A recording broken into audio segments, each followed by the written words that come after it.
আসসালামু আলাইকুম রহমতুল্লাহি ওয়া বারাকাতুহু। এই যে চলে আসলাম কচুরমুখী দিয়ে রান্না করবো। আর সাথে এই যে ইলিশ মাছ নিয়েছি, চারটা ইলিশ মাছ দিয়ে কচুরমুখী দিয়ে রান্না করবো। রান্না করার জন্য দেখতেই পাচ্ছেন আমার পেঁয়াজ কাঁচামরিচগুলো ভাজা হয়ে গেছে। আর এই যে এখানে হলুদের গুঁড়া, ধনের গুঁড়া, লবণ। আমি যেহেতু মশলা কম খাই সেই জন্য মশলা কম পরিমাণ দিয়ে রান্না করার চেষ্টা। এখানে মশলাটা দিয়ে দিলাম। মশলাটা কষানোর জন্য এই যে পরিমাণ মতো পানি দিয়ে দিলাম। আমি মশলাটার পেঁয়াজ কাঁচামরিচটা খুব ভালো করে কষায় নেব।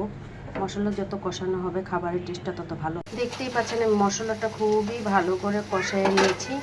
আর এই যে একটা একটা করে মাছগুলো দিয়ে দিচ্ছি। মাছটা খুবই ভালো করে কষাবো, যেহেতু আমি কষায় রান্না করব সেই জন্য কষায় নেব।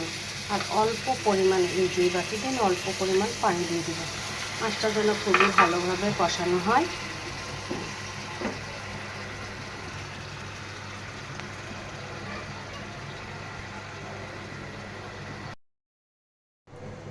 দেখতেই পাচ্ছেন আমার এই ইলিশ মাছটা কষানোটা কমপ্লিট হয়ে গেছে। আমি এখন এই যে এক এক করে উঠায় নেব ইলিশ মাছটা। যেহেতু কষাটা কমপ্লিট হয়ে গেছে, এই যে প্রত্যেকটা মাছ এইভাবে করে উঠায় দেখতেই পাচ্ছেন।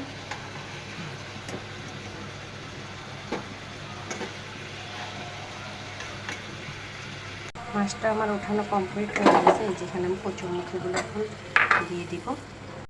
কচুরমুখীগুলো যেন সিদ্ধ হয়ে যায় সেই জন্য আমি অল্প পরিমাণে এখানে পানিটা অ্যাড করে দিলাম, যেন খুবই ভালো করে সিদ্ধ হয়ে যায়। কারণ কষানিতে যত সিদ্ধ হবে খাবারের মানটা তত ভালো হবে।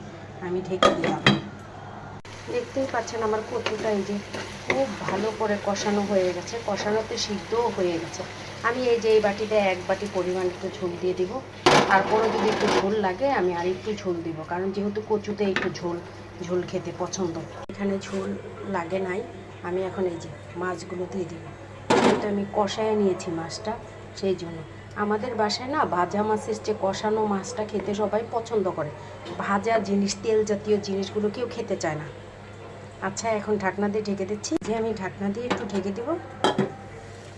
দেখতেই পাচ্ছেন আমার কচুরমুখী দিয়ে ইলিশ মাছের সবজিটা রান্নাটা কমপ্লিট হয়ে গেছে। আমি আপনাদের পরিবেশন করে দেখালাম। কে কোথায় থেকে দেখছেন যদি ভালো লাগে একটু লাইক কমেন্ট করুন। সবাই আমার জন্য দোয়া করুন। আল্লাহ হাফেজ।